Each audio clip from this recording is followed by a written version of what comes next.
चलो तो अब हम लोग डिस्कस करेंगे टाइप्स ऑफ हाइब्रिडाइजेशन। तो कॉपी में डाल लो heading types of hybridisation.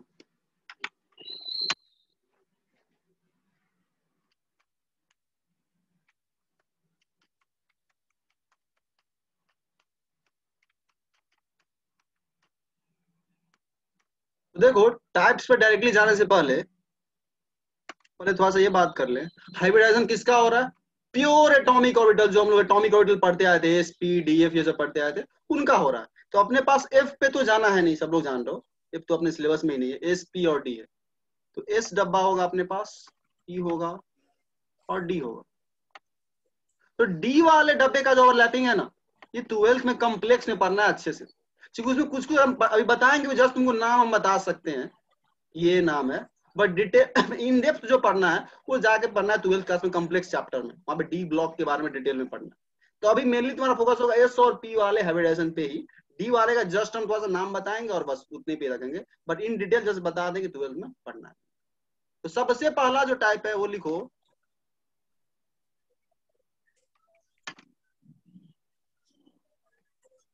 First जो है वो तुम्हारा है, फर्स्ट है एसपी हाइब्रिडाइजेशन। और यह कब होता है? जब वो टेबल तुम लोग बनाए थे बीएसीपीआर थ्योरी में, जब तुम्हारा bond pair plus lone pair is equal to 2 आ जाए सेंट्रल एटम पे, तो समझ जाना कि उस केमिकल स्पीसीज में सेंट्रल एटम का हाइब्रिडाइजेशन एसपी है। और एसपी बोलने से मतलब क्या है वो समझो। ऐसे हाइब्रिडाइजेशन में एक एस का डब्बा एक पी के डब्बे के साथ मिक्स होता है, एक एस और एक पी जब मिक्स होगा तो बोलेंगे, नाम दे देंगे एसपी हाइब्रिडाइजेशन, मतलब एक एस का डब्बा एक पी के डब्बे के साथ हाइब्रिडाइज किया, और यहां से क्या बनेगा? नया हाइब्रिड ऑर्बिटल बनेगा। टू आइडेंटिकल, वर्ड नहीं लिख रहे हैं चूंकि आइडेंटिकल होता है, समझ रहे हो, hybrid orbitals, two identical new hybrid orbitals, लिखते चलो कॉम में पैरेलल तुम लोग, हाइब्रिड ऑर्बिटल्स, दो नया डब्बा बनेगा जो बिल्कुल एक जैसा होगा, ऑर्बिटल्स ऑर्बिटल्स। और इस नए डब्बे का नाम क्या देंगे? तो बोलेंगे एसपी हाइब्रिडाइजेशन बना, तो बोलेंगे एसपी हाइब्रिड ऑर्बिटल, जस्ट नाम, कुछ नाम सिंपल है। ये जो नया डब्बा तो बनेगा ना, इसका नाम देंगे एसपी हाइब्रिड ऑर्बिटल, जस्ट नाम एसपी हाइब्रिड ऑर्बिटल्स। देखने में कैसा होगा? दोनों का दोनों एक छोटा लोब जो बनाए हम लोग और एक बड़ा लोब,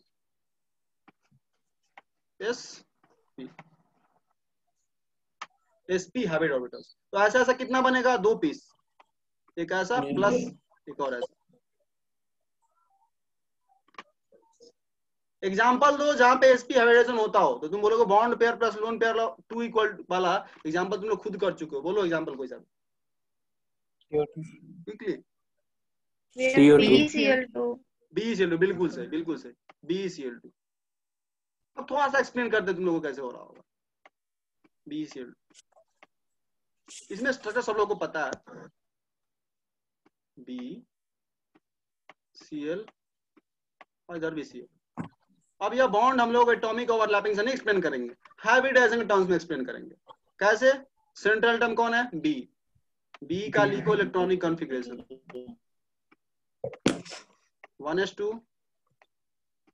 2s2। 1s से हमें नहीं मतलब है क्योंकि वैलेंस शेल से ही मतलब है बॉन्डिंग में, तो इसको तो हटाओ, ये गया। 2s का ये बनाओ, डब्बा बनाओ, 2 इलेक्ट्रॉन है जो पेयर्ड है, बॉन्ड कितना बनाया है? 2।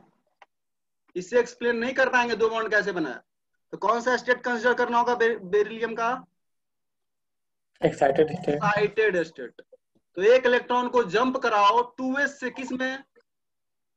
2p में। 2p में। ये ध्यान रखना 2s से 2p में ही होगा, 3d में नहीं होगा। सेम सेल के अंदर एक्साइट होता है, मतलब 2s है तो 2p में ही होगा।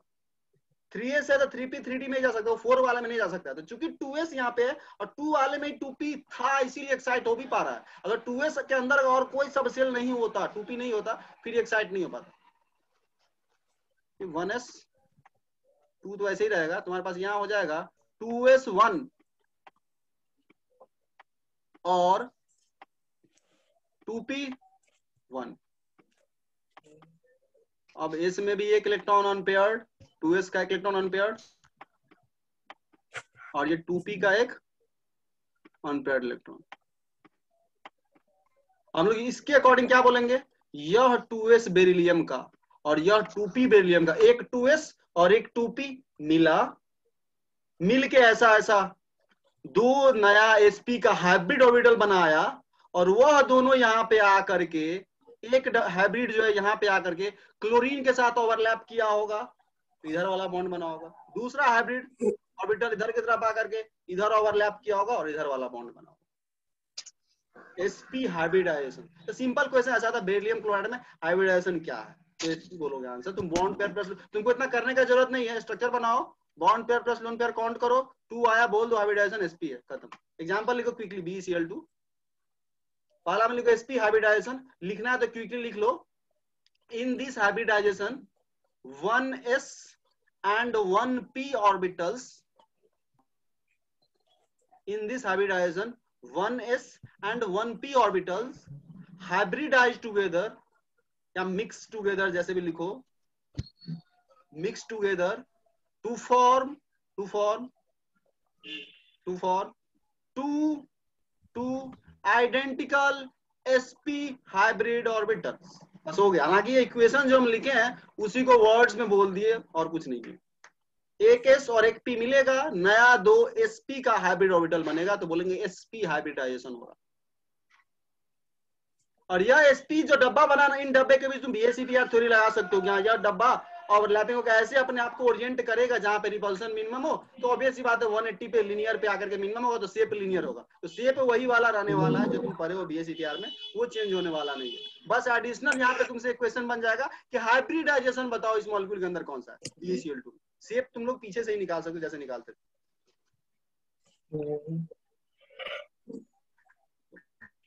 ठीक है, ये तुम्हारा sp हो गया। क्विकली दूसरा लिखो, sp2 एक s और 2 p। अब टाइम नहीं लेंगे क्योंकि तुम समझ गए होगा फुली। sp2 दूसरा टाइप, ये दूसरे नंबर पे आएगा। sp2 हाइब्रिडाइजेशन इसको बोलते हैं। ये कब होगा, जब तुम्हारा bond pair plus lone pair 3 हो जाए, हो जाए, बिल्कुल सही।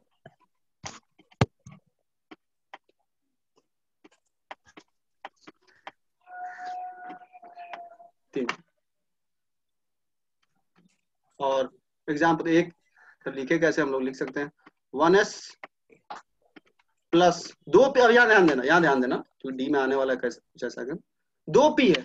हम जानते हैं p के अंदर कितना डब्बा होता है, 3 डब्बा, px py pz। तो कौन सा 2p, px py या py pz या px pz? कोई भी दो। चूंकि सोच के देखो, px py pz जो है ना सच में एक ही है, डिफरेंट नहीं है। डी में तो तुम देखो, गौर से देखो, डी में अगर देखो ना तो वो उसका शेप वगैरह भी अलग था, डीजे स्क्वायर देखो बिल्कुल ही अलग था। तो डी में थोड़ा गेम फंसता है, इसलिए हम उसको अलग से पढ़ते हैं डी ब्लॉक में जाकर कॉम्प्लेक्स में। बट टी में ऐसा नहीं था, यहाँ पे तुम कोई भी दो ले सकते हो, जस्ट हम ले रहे हैं px और py यहाँ लिख रहे हैं, बट ऐसा मत सोचना कि px और py है। एक s और बाकी दो p का डब्बा, 1s मत लिखो, इसके 1s नहीं है सच में, सीधा s लिख रहे हैं। तो 1s 2s 3s कुछ भी हो सकता है, डिपेंड करेगा। ये मिलेगा, इस हाइब्रिडाइजेशन मिक्स करेगा। वर्ड्स में हम लोग नहीं लिखने वाले हैं, इस इक्वेशन को लिख लो, सफिशिएंट है समझने के लिए। मिक्स करेगा और तुम्हारे पास 3 नया डब्बा बनेगा, 3 आइडेंटिकल sp2 का डब्बा बनेगा। sp2 हाइब्रिड ऑर्बिटल्स, जो कि आइडेंटिकल होगा एनर्जी में भी और शेप में भी, हाइब्रिड ऑर्बिटल्स, खत्म। ऑर्बिटल्स एग्जांपल बोलो, तुम लोग कोई बोलना है, bond pair plus lone pair 3 हो, BCl3। बिल्कुल BCl3। अगेन बोरॉन क्या करोगे तो 1s2 2s2 2p1 अगेन फंस रहा है, अगेन एक्साइटेड तुमको करना पड़ेगा। इसको नहीं समझ में एक्साइटेड वाला कंसेप्ट जाके घर पे वापस एक बार देखना, इसके लिए नया होगा, हो सकता है प्रॉब्लम हो रहा। 1s2 2s2 2p1, इसमें 2s का जो इलेक्ट्रॉन वन पेयर नहीं है, बट बोरॉन को 3 बॉन्ड बनाना है।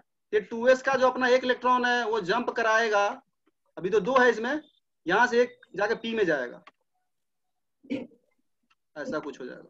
एक्साइटेड बोरॉन का, excited state of boron, P में 1 है बट पी में कितना हो जाएगा एक्साइटेड में 2, और इसमें हमारे पास देखो 3 इलेक्ट्रॉन ऐसा है जो हाफ फील्ड है, एक एस में है और बाकी 2 पी में है, तो ये कंडीशन के अकॉर्डिंग ये और ये हाइब्रिडाइज कर सकता है, एक एस और 2 पी, और मिला के बना देगा तुम्हारे पास 3 sp2 का नया हाइब्रिड ऑर्बिटल्स। और वह 3 sp2 का नया हाइब्रिड ऑर्बिटल ये बोरॉन का जो है ऐसे कुछ ओवरलैप करेगा क्लोरीन के साथ, इधर क्लोरीन, इधर क्लोरीन और इधर क्लोरीन। जाके देखना बुक में ऐसा कुछ बनाया होगा, सिर्फ बड़ा लोब, हाइब्रिड का बड़ा लोब और छोटा लोब ऐसे बनाया होगा, फिर हाइब्रिड का बड़ा लोब ऐसे, और फिर ऐसा बुक में देखना दिया होगा, और फिर यहाँ पे तो बड़ा लोब की तरफ से हाइब्रिडाइजेशन होता है। और क्लोरीन का देखना, क्लोरीन का एक होगा एस, बना के देखना, क्लोरीन में आएगा शायद 4s आएगा होपफुली, नहीं 4s नहीं आएगा क्या, देख लो तो क्लोरीन में क्या रहा है 1s2 2s2 2p6 3s2 3p5 3p5 आ रहा है, तो उसका 3p5p, यानी इसका p जो है इसके हाइब्रिड वाले के साथ, हाइब्रिड वाला डब्बा ध्यान रखना, सेंट्रल एटम के पास हाइब्रिड वाला डब्बा है, क्लोरीन के पास हाइब्रिड वाला डब्बा नहीं है। सेंट्रल एटम अपने प्योर एटॉमिक ऑर्बिटल को हाइब्रिडाइजेशन में पार्टिसिपेट कराया है, और वो हाइब्रिड ऑर्बिटल साइड में जो एटम है वो हाइब्रिडाइजेशन में नहीं जाता, उसका एटम ऑर्बिटल जो है वो हाइब्रिडाइज नहीं होता, उसका वही रहेगा जो तुम पढ़े थे, और वो इसके हाइब्रिड वाले से क्या करेगा ओवरलैप करेगा और फिर बॉन्ड बनेगा, फिर तुम्हारा BCl3 इस तरीके से बन जाता है। और ये 3 हाइब्रिड ऑर्बिटल्स अपने आप को ऐसे ओरिएंट करना चाहेगा अकॉर्डिंग टू BSEPR थ्योरी ताकि रिपल्सन मिनिमम हो। तो 120 डिग्री पे सब लोग जानते हो शेप होता है ट्रायगोनल प्लेनर, वो किया हुआ है अपना।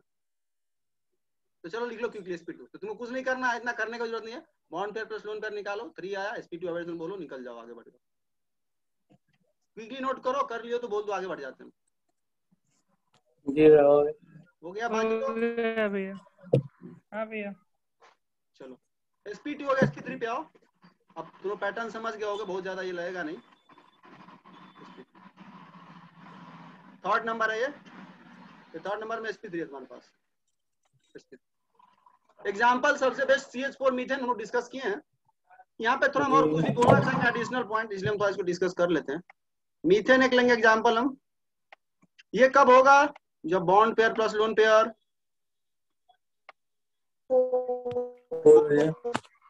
4 हो रहा,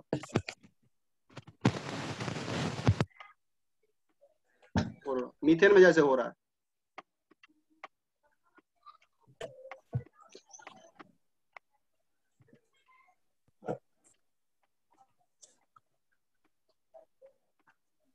ये मीथेन हो गया तुम्हारा, ठीक है। 2 और ले रहे हैं, तो बॉन्ड एंगल का भी थोड़ा सा बात कर लेंगे, जस्ट बता रहे तुम लोग को, इसलिए अमोनिया लेंगे। अमोनिया में ही तुम्हारे पास sp3 होता है, जानते हो तुम लोग ऑलरेडी, 3 बॉन्ड पेयर और 1 लोन पेयर।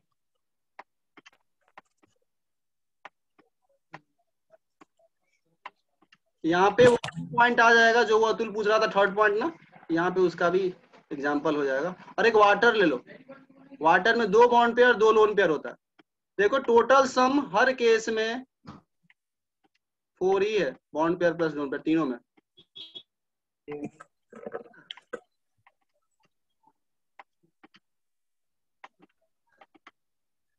सब में, ठीक है। तो हर एक केस में bond pair plus lone pair 4 आ रहा, 3 + 1 2 + 2 किए हुए तुम लोग। तो होगा क्या देखना, तुम्हें सेंट्रल एटम का क्या करना है, इलेक्ट्रॉनिक कन्वर्जन लिखना, वहां से सोचना। इसमें भी क्या होगा, हाइब्रिडाइजेशन होगा, तो 1 s और 3 p का डब्बा पार्टिसिपेट करेगा। इसको 3p मत समझना, 3p का डब्बा, ऐसा कुछ 1 s का डब्बा। तो ये 3 एक 4 डब्बा बनेगा ना, ये 4 मिल करके नया 4 डब्बा बनाएगा, जिसको बोलेंगे sp3 का 4 नया डब्बा बन गया, हाइब्रिड ऑर्बिटल्स बन गया हाइब्रिडाइजेशन के बाद। यहाँ पे भी वही होगा, यहाँ पे भी वही होगा, बट यहाँ पे क्या होगा वो समझना गौर से। जस्ट नाइट्रोजन का इलेक्ट्रॉनिक कन्फर्मेशन लिखते हैं 1s2 2s2। ये तुम लोग बोल रहे हैं तो तुम लोग लिख भी लेना होपफुली, ऐसा ना तुम मिस कर जाना, ठीक है। 2p3 देखो 2p में 3 इलेक्ट्रॉन ऑलरेडी अनपेयर्ड है। अभी जो हम लिखे हैं नाइट्रोजन का इलेक्ट्रॉनिक कॉन्फ़िगरेशन वो ग्राउंड स्टेट ही है, एक्साइट नहीं किए।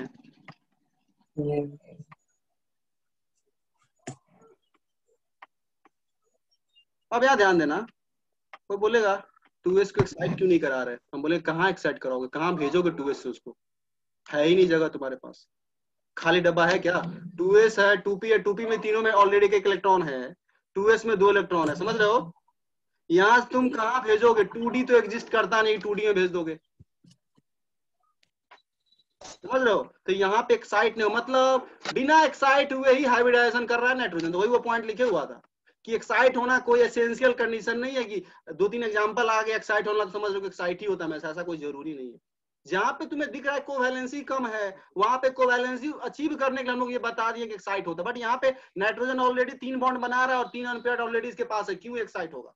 और एक्साइट अगर होना चाहेगा अभी तो ये नहीं हो पाएगा, स्कोप ही नहीं है इसके पास।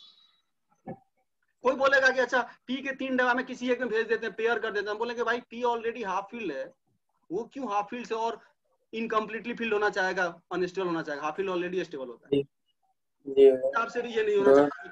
तो मतलब यहाँ पे एक्साइट होने का स्कोप नहीं है नहीं है। और यहाँ पे क्या होगा, यह 2s ध्यान देना, यहाँ पे यह 2s जो पूरा पूरा भरा हुआ है यह भी पार्टिसिपेट करेगा हाइब्रिडाइजेशन में। यह 2s completely field plus 3p जो हाफ फील्ड है यह पार्टिसिपेट करेगा हाइब्रिडाइजेशन में। 2s कंप्लीटली फील्ड एक डब्बा प्लस 3p का डब्बा, टोटल 4 डब्बा हो गया, एक s और 3p, तो कौन सा हाइब्रिडाइजेशन, sp3। यहाँ पे भी sp3 ही है हाइब्रिडाइजेशन, यहाँ पे भी sp3 ही है और यहाँ पे भी sp3 ही है। बट अमोनिया में एक ऐसा डब्बा पार्टिसिपेट ले रहा है जो फुलफिल्ड है, ऑलरेडी फुलफिल्ड है। ये जो फुलफिल्ड वाला देख रहे हो डब्बा, फुलफिल्ड वाला डब्बा, ये वाला जो है ना ये तुम्हारा लोन पेयर है, यही है लोन पेयर। यानी यह जो लोन पेयर अमोनिया का भी है ये किस ऑर्बिटल में, कोई पूछे तुम क्या आंसर दोगे, एस ऑर्बिटल, बोलोगे sp3 के हाइब्रिड ऑर्बिटल में। ये तो तुम इलेक्ट्रॉनिक कन्फर्मेशन में देख रहे हो ना। पर जब बॉन्डिंग हुआ है तो यहाँ से क्या हुआ होगा, तुम्हारे पास एक s और 3p मिला होगा तो 4 sp3 का डब्बा बना होगा, और 4 sp3 के डब्बे में 3 sp3 का डब्बा यहाँ चला गया होगा बॉन्डिंग में, और एक sp3 का जो हाइब्रिड ऑर्बिटल है वो बॉन्डिंग में नहीं गया, वो अपने अंदर इस लोन पेयर को रखा होगा। इसलिए बुक में देखना लोन पेयर को ऐसे करके भी दिखा रहा था, हम लोग अभी तक डॉट से दिखा रहे थे, बट देखना बुक वगैरह में ऐसे। मतलब यह जो लोन पेयर है अमोनिया का या sp3 के हाइब्रिड ऑर्बिटल में, कभी कभी ये क्वेश्चन ऑप्शन लिखा तुमको मिलेगा, the lone pair of ammonia lies in sp3 orbital या s ऑर्बिटल, ऐसे करके लिखा रहेगा, तुमको लगाना होगा sp3 के हाइब्रिड ऑर्बिटल में, ठीक है। और यह अब तुम्हारा बॉन्डिंग में नहीं जा पाएगा, ऐसे ही यह लोन पर sp3 के हाइब्रिड में प्रेजेंट है। ध्यान रखना, ये तुम नाइट्रोजन का सिर्फ नाइट्रोजन का इलेक्ट्रॉनिक कन्फर्मेशन लिखो, तो यहाँ से कंफ्यूज मत होना कि 2s है तो 2s वाले डब्बा में नहीं, बॉन्डिंग जब हुआ तो हाइब्रिडाइज हुआ होगा पहले, उसके बाद बॉन्ड बनाओ, ठीक है। तो ये जो तुम्हारा लोन पेयर है, ये लोन पेयर जो है lp इन sp3 हाइब्रिड ऑर्बिटल, कॉपी में लिख लो ये sp3 हाइब्रिड ऑर्बिटल,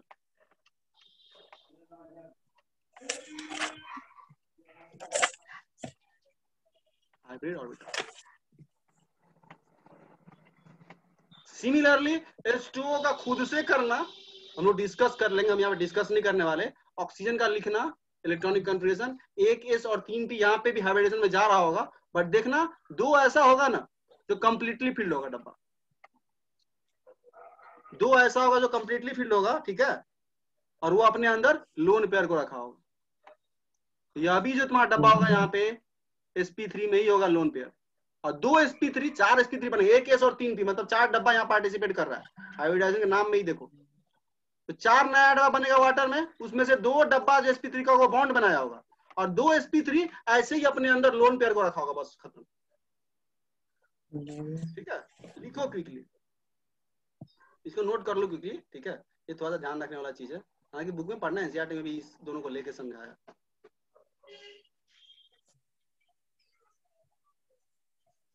क्योंकि लिख लो पहले, उस टाइम 2 मिनट देते हैं, पहले लिख लो फिर हम लोग डिस्कस करेंगे।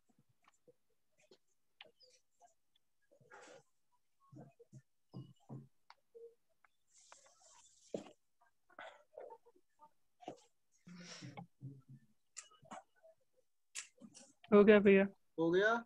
अब जस्ट देख लो, इसमें एक और पॉइंट क्या वो देख लो। देखो मीथेन में भी sp3 हाइब्रिडाइजेशन, इसमें भी sp3, इसमें भी sp3, यहाँ पे क्या लोन पेयर नहीं है, तो यहाँ पे देखो ये भी टेट्राहेड्रन के लॉन्ग ओरिएंट किया है, ये भी कोशिश किया है करने का, बट चूंकि यहाँ पे लोन पेयर का रिपल्सन है ना, तो यह लोन पेयर क्या करता है, देखो गौर से, इन बॉन्ड्स को अपने से ज्यादा दूर रिपेल करे, रिपेल कर दूर भागना चाहेगा, तो ये अगर दूर भागना चाहेगा तो इधर आएगा, और इधर आएगा तो बॉन्ड एंगल को 109 से क्या कर देगा, थोड़ा कम कर। अब कितना कम कर देगा, ये एक्सपेरिमेंटल, ये तुम बोल सकते हो 109 से कम क्यों हो रहा है, उसका एक्सप्लेनेशन दे सकते हो कि यहाँ पे एंगल लोन पेयर नहीं है तो 109 है, कितना होता है 109.5 डिग्री होता है यहाँ पे, जब लोन पेयर नहीं होता। यहाँ पे घट के बुक में जाकर देखना 107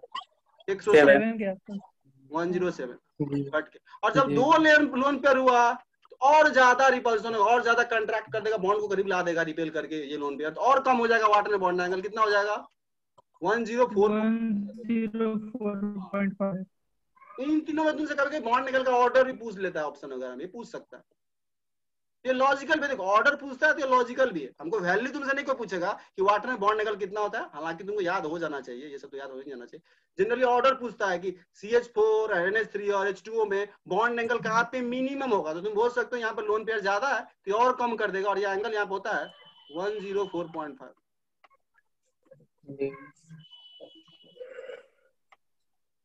हालांकि हम लोग बॉन्ड एंगल वगैरह का डिटेल से डिस्कशन करने वाले हैं बाद में, कैसे ऑर्डर वगैरह पता करते हैं, और कुछ पॉइंट है, सारा पॉइंट एक जगह हम लोग डिस्कस करेंगे बाद में।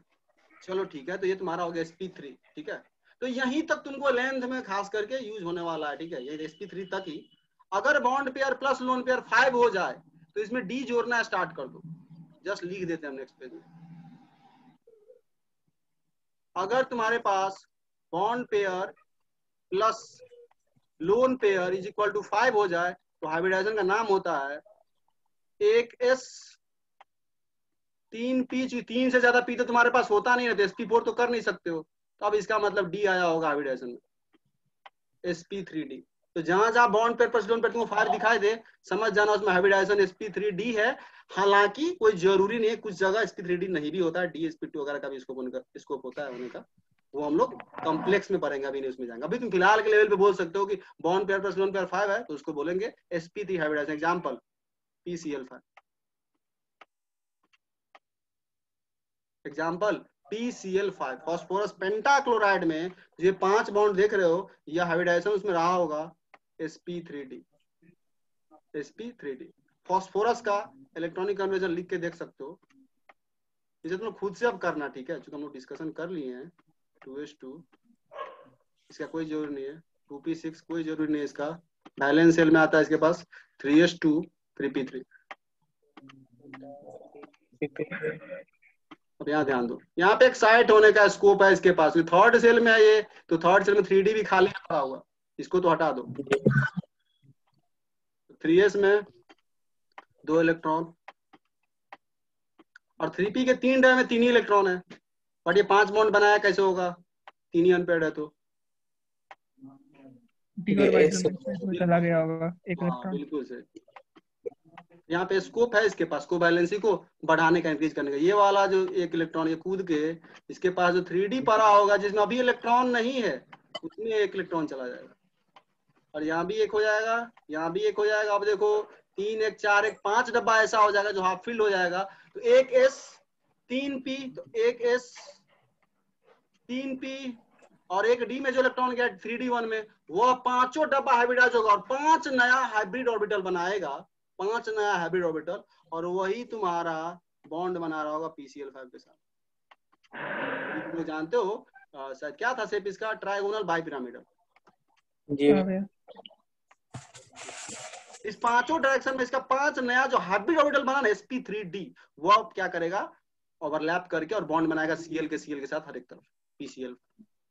ठीक है, 6 हो जाए, बॉन्ड पेयर पोजीशन पर 6 हो जाए, तो जस्ट यहाँ पे क्या बना दोगे, sp3 2d ले लोगे। हम नहीं लिखने वाले, आप लोग खुद से कर सकते हो। अब यहाँ पे जो हमको पॉइंट जस्ट बताना है, यहाँ पे sp3 d2 भी होने का स्कोप होता है, d2 sp3 भी होने का स्कोप होता है, वो 12 का डिस्कशन है, इसलिए ट्वेल्व में जाना ही नहीं चाह रहे, जाना ही नहीं चाह, पार्शियली बात करना मतलब हमको सही लगता है, इसलिए हम सोच रहे हैं किसको नहीं करें, मतलब आधा बात करे आधा ये करे, इसलिए हम नहीं करना चाह रहे। इसके बाद छोड़ ही दो इसको, अभी तुम फिलहाल अगर पूछ ले तो sp3 d2 तुम बोल सकते हो अपने लेवल पर भी। ठीक है, अब यहाँ ये ध्यान रखना, sp3d में डी में 5 तरह का डब्बा है। कौन सा डब्बा जाता है हाइब्रिडाइजेशन में, याद रख लेना, dz² जाता है हाइब्रिडाइजेशन में, इसे पूछ लेता है कभी कभी। sp3d में डी ये का कोई और क्यों नहीं आ सकता है? इसमें कौन में देखो, ये कोई और क्यों नहीं आ सकता? देखो इसका रीजन हमको भी सच में बोलो तो अच्छे से बताया नहीं, और हमको भी पता नहीं है। ठीक है, बुक्स वगैरह में लिखा हुआ रहता नहीं है, पता नहीं इसका क्या रीजन हो, हमको लगता है शेप का खासियत होता हो, डीजे थोड़ा अलग है इस चीज में, बाकी डिटेल हमको भी पता नहीं है। बुक्स वगैरह तो लिखा हुआ मिलेगा, कहीं मिले तो एसपी में लिखा है, क्या बोल रहे हो, एनसीईआरटी में लिखा हुआ है एसपी हाइब्रिडाइजेशन में पी का पीजेड लेता है पार्टिसिपेट, पीजेड एसपी हाइब्रिडाइजेशन में नहीं। देखो ऐसा कुछ मतलब कर डी लेता ऐसा लिखा हुआ है, हम तो भी देखे नहीं है जो बात है, एक बार देखेंगे फिर हम डिस्कस कर लेंगे, एक बार देखेंगे फिर हम डिस्कस कर लेंगे। क्योंकि देखो ऐसे समझो px py pz, तुम एक्सिस का तो जस्ट नाम ही दे रहे हो, नाम ही देना तो बात है। तुम pz बोला, हम उसी को x एक्सिस मान लो, तो मेरे लिए px हो गया। तो p वाले में ऐसा लगता नहीं, हम लोग को तो ऐसा बोला गया था p में तीनों आइडेंटिकल होता है, कुछ भी बोल सकते हो, पता नहीं वो यही लिखा है pz ही लेता है, ऐसा बोला है क्या, वो देखना पड़ेगा एक बार हमें। ठीक है, बट यहाँ ध्यान रखना डी वाले में dz² जो शेप होता है वो डिफरेंट होता है, sp3d में dz² ही पार्टिसिपेट लेता है। रीजन हमको सही से पता नहीं है, पहले बोल देते, रीजन हमको सही से पता नहीं है, देखना कहीं सर्च करना, कुछ मिले तो हम लोग डिस्कस कर सकते। dz² ही पार्टिसिपेट लेता है sp3d में। sp3d2 में जस्ट तुम लोग को मतलब ध्यान रखने के लिए है, sp3d2 में तुम्हारे पास 2 डी है, d2, एक इसमें डी जो होगा वो dz² वाला होगा, ये याद रखना है तुमको, और दूसरा डी जो होगा वो dx² - y² होगा।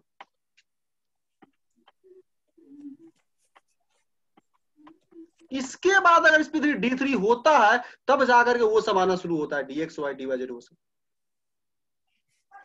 तो sp3d में dz² पार्टिसिपेट लेता है और sp3d2 में dz² और dx² - y² पार्टिसिपेट लेता है। ये जस्ट ध्यान रख सकते हो फिलहाल, और रीजन वाइज हम एक बार देखेंगे, हमको मिले कुछ तो डिस्कस कर सकते हैं, हम लोग, कोई दिक्कत नहीं।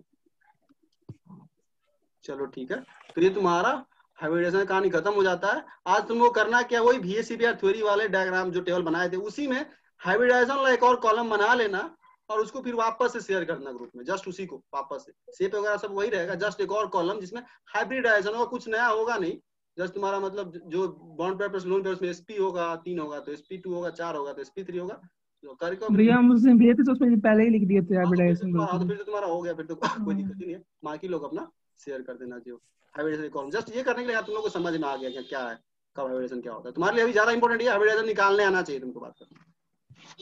ठीक है, हाइब्रिडाइजेशन, शेप, कितना बॉन्ड पेयर है, कितना लोन पेयर है, ये सब तुमको आना चाहिए निकालने। ठीक है, और कभी ये सब क्वेश्चन आता है तो बच्चा फंस जाता है, किसका लोन पेयर किस ऑर्बिटल में, वहां पे थोड़ा सोचना पड़ जाता है। शेप तो सब निकाल लेता है, देखो टेबल है, याद भी कर लो, उससे भी काम चल जाता है। बट अगर वो सब क्वेश्चन आता है कभी कभी किस ऑर्बिटल में लोन पेयर है, ये है, तो तुमको पता होना चाहिए सही से, तभी तुम इस क्वेश्चन को कर पाओ। ठीक है, चलो ठीक है, तो हो गया तुम्हारा हाइब्रिडेशन खत्म। अब जो नेक्स्ट है इसको पहले हम क्लोज कर देते हैं। नेक्स्ट जो अपना है वो देख लो, लगभग ये लास्ट ही टॉपिक होगा, उसके बाद कुछ बचा हुआ टॉपिक इधर उधर का होगा, वो हम एक जगह कलेक्ट कर लेंगे, वो लास्ट में, सबसे लास्ट में। इसके बाद जो मेरा प्लान है वो है मॉलिक्यूलर ऑर्बिटल थ्योरी पढ़ाने का, देखना एनसीईआरटी में लास्ट टॉपिक होगा। ठीक है, हालांकि उसमें हाइड्रोजन बॉन्डिंग भी दिया है, डिस्कस करेंगे उसको हम एक जगह, बॉन्ड का जितना टाइप है सब डिस्कस करेंगे हम लास्ट में, कोवैलेंट, आयनिक, कोऑर्डिनेट, मेटालिक बॉन्ड वगैरह जितना होता है सब डिस्कस करेंगे हम लोग। अभी फिलहाल मॉलिक्यूलर ऑर्बिटल थ्योरी है जो हम लोगों को 12th में पढ़ाया गया था, बट वो बहुत ईजी है मॉलिक्यूलर ऑर्बिटल थ्योरी। क्वेश्चन करने के पॉइंट ऑफ व्यू से। डायरेक्ट क्वेश्चन आता है और लगभग डुएबल क्वेश्चन होता है, और चांसेस भी ज्यादा होता है कि केमिकल बॉन्डिंग का क्वेश्चन जो एग्जाम में है वो मॉलिक्यूलर ऑर्बिटल थ्योरी से आए, जेईई मेन हो या जेईई एडवांस हो या नीट हो, डायरेक्ट क्वेश्चन आता है और कंफर्म है कि तुम कर ही लोगे उसका क्वेश्चन। तो ये वेरी वेरी इंपॉर्टेंट है, पहले बोल देते हैं इस टॉपिक को अच्छे से करना चाहिए। एक बार कर लोगे ना तो ये टॉपिक तुम्हारा हमेशा के लिए होगा, एक क्वेश्चन या 2 क्वेश्चन मेरा मेन एग्जाम के लिए तैयार हो गया, तुम ऐसा समझ सकते हो। ये कुछ टॉपिक ऐसा होता है। तो अभी तुम जितना पढ़े हो इससे ज्यादा इंपॉर्टेंट एमओटी एग्जामिनेशन के पॉइंट ऑफ व्यू से वो है क्या, जस्ट थोड़ा सा हम ये बोल देते हैं लोगों को इसको।